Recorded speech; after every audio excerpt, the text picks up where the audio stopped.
आखिर कैसे इस इंसान ने डार्क वेब से ही 50,000 बिटकॉइंस चुरा लिए, जिनकी वैल्यू उस टाइम पर थी 3.84 fucking billion dollar. The real question is this: was all this legal?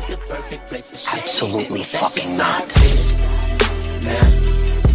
तो तुमने डार्क वेब के बारे में कई सारी वीडियोस देखी होंगी कि कैसे डार्क वेब पर जाने से तुम्हारे अकाउंट्स हैक हो सकते हैं एंड तुम्हारे साथ और भी कई सारी बुरी बुरी चीजें हो सकती हैं। लेकिन तुमने वो कहावत तो सुनी होगी कि चोर के घर चोरी। उसे जब भाई साहब कुछ ज्यादा ही सीरियसली ले गए, क्योंकि भाई ने डार्क वेब पर जाकर डार्क वेब से ही उनके पैसे चुरा लिए। और फनी बात पता क्या है, डार्क वेब वालों को 10 साल तक पता नहीं चला, वो कभी ढूंढ ही नहीं पाए कि उस पैसे को चुराया किसने। लेकिन आखिर एक इंसान ने ऐसे किया कैसे? Silk Road. Silk Road. Silk Road. Silk Road. Silk Road. Old Silk Road. तो तुमने सिल्क रोड के बारे में तो सुना होगा, क्योंकि इतने बड़े बड़े यूट्यूबर्स ने इसका दूध जो निकाल रखा है, तो मैंने सोचा मैं भी थोड़ी सी मिल्किंग कर लूं। तो बेसिकली तुम इसे क्रिमिनल्स का अमेज़न भी कह सकते हो, क्योंकि इस पर सारी की सारी इलीगल चीजें सेल होती थी, जैसे कि गन्स एंड और भी कई सारी हैकिंग सर्विसेज। लेकिन डार्क वेब पर आप नॉर्मल करेंसी से पेमेंट नहीं कर सकते, because of course normal currency can be easily trace. तो इसीलिए उस टाइम पर डार्क वेब की सारी साइट्स पर पेमेंट बिटकॉइंस में होती थी, क्योंकि बिटकॉइन उस टाइम पर इजीली ट्रेसेबल नहीं था, ना कोई आईपी एड्रेस ना कोई नाम, जिससे बिटकॉइन बहुत ही ज्यादा मुश्किल हो जाता है ट्रेस करने के लिए। But also at the same time silk road is making massive amount of money. लेकिन तभी एंट्री होती है एक ऐसे इंसान की जिसने सिल्क रोड के पेमेंट सिस्टम में एक बहुत ही ज्यादा बड़ा लूप होल ढूंढ लिया होता है, जिसे वो आगे जाकर डार्क वेब की one of the biggest website को लूट भी लेता है।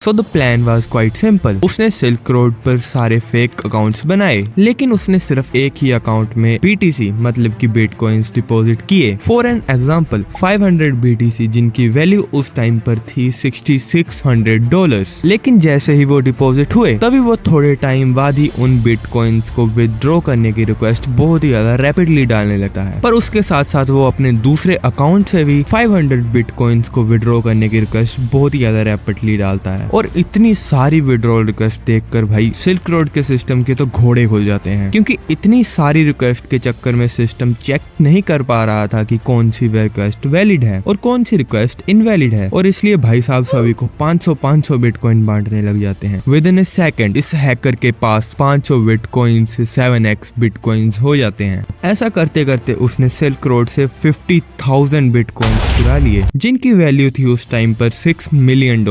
लेकिन अगर तुम्हारे भी माइंड में सेम सवाल आया कि अगर उनके नीचे से 50,000 बिटकॉइंस चोरी हो गए तो उन्हें क्या पता ही नहीं लगा? तो उन्हें इसलिए नहीं पता लगा क्योंकि भाई लोग गांजा बेचते थे साइड पर, और गांजा थोड़ा सा फूक भी लेते थे। एंड थोड़े ही टाइम में उसने वो सारे के सारे बिटकॉइंस शफल कर दिए इनटू 2 डिफरेंट अकाउंट्स, जिसमें एक के अंदर उसने 40,000 बिटकॉइंस रखे एंड दूसरे के अंदर उसने 10,000 बिटकॉइंस रखे। एंड क्योंकि ऑफ कोर्स बिटकॉइंस पर कोई भी नाम या आईपी एड्रेस नहीं होता, इसीलिए उन चोरी हुए बिटकॉइंस को डार्क वेब ट्रेस ही नहीं कर पा रहा था। वो इम्पॉसिबल था। लेकिन अगले ही साल मतलब कि 2013 में FBI सिल्क रोड के ओनर रॉस उल्ब्रिच को सैन फ्रांसिस्को से अरेस्ट कर लेती है, और साथ ही में वो उसके सारे के सारे इलेक्ट्रॉनिक्स को भी सीज कर लेती है। और जैसे ही वो उसके लैपटॉप को खोलते हैं, उन्हें उस लैपटॉप से बहुत सारी ड्रग डील्स की डिटेल्स मिलती हैं, लेकिन उसमें उन स्टोलन 50,000 बिटकॉइंस की कोई भी डिटेल नहीं होती। सो ऑफ कोर्स जब कोई डिटेल्स ही नहीं मिलती तो FBI उन स्टोलन 50,000 बिटकॉइंस को ढूंढेगी भी क्यों? Also at that time bitcoins की वैल्यू भी टाइम के साथ साथ इंक्रीज होते जा रही थी। मतलब कि I don't know but feel it कि तुम्हारे पास 50,000 बिटकॉइंस है एंड उनकी value day by day millions में इंक्रीज हो रही है। इट्स लाइक तुमने लक्ष्मी चिट फंड में पैसे लगाए, पर वो पैसे लेकर सच में डबल हो गए, लेकिन वो पैसे लेकर भागी नहीं। सॉरी इतने गंदे जोक के लिए। तो अगर तुम सोच रहे हो कि आखिर ये इंसान कौन था जिसने डार्क वेब की ही गोभी खोद दी,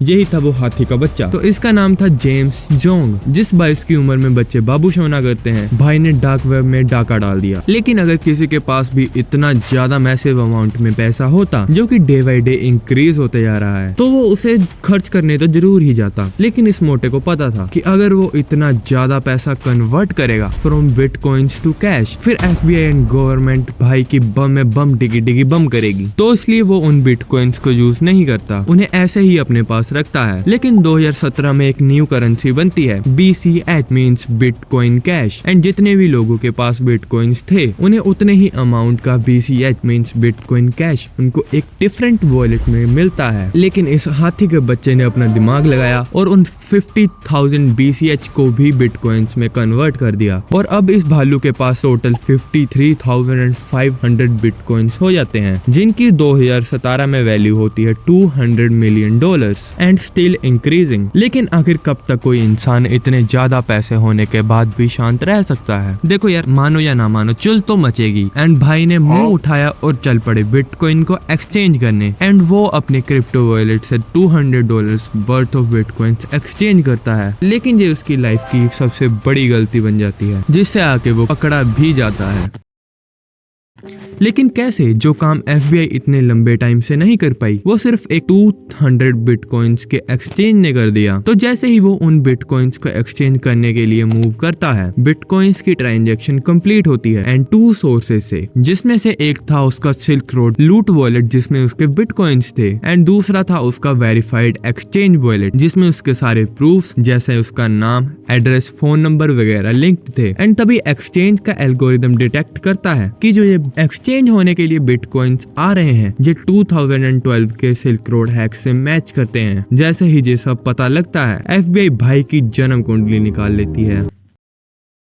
डेट थी November 9, 2021। FBI उसके घर पर जाकर उसे अरेस्ट कर लेती है। लेकिन 50,000 बिटकॉइंस ढूंढना बहुत ही ज्यादा मुश्किल होता है, क्योंकि वो सिर्फ एक चिप में हो सकते हैं एंड वो चिप कहीं भी हो सकती है। लेकिन बहुत ज्यादा सर्च करने के बाद उन्हें फाइनली वो चिप मिल जाती है, जिसमें थे टोटल 50,491 बिटकॉइंस। और फिर भाई की फटकर 64 हो जाती है। देन ये बचने के लिए अपने बचे हुए 1000 बिटकॉइंस भी दे देता है कि भैया माफ होगी, अगली बार नहीं करूंगा, जिसकी वजह से उसे सिर्फ 366 डेज की जेल होती है। और जेम्स भैया 1 साल और 1 दिन में बाहर आ जाते हैं और कहानी यहाँ पर ही खत्म हो जाती है। तो हाँ, अब आता है भीख मांगने का वक्त। आई होप तुम्हें ये वीडियो पसंद आई होगी, एंड अगर आई है so you can subscribe this channel for more videos like that. जब के लिए बाय बाय।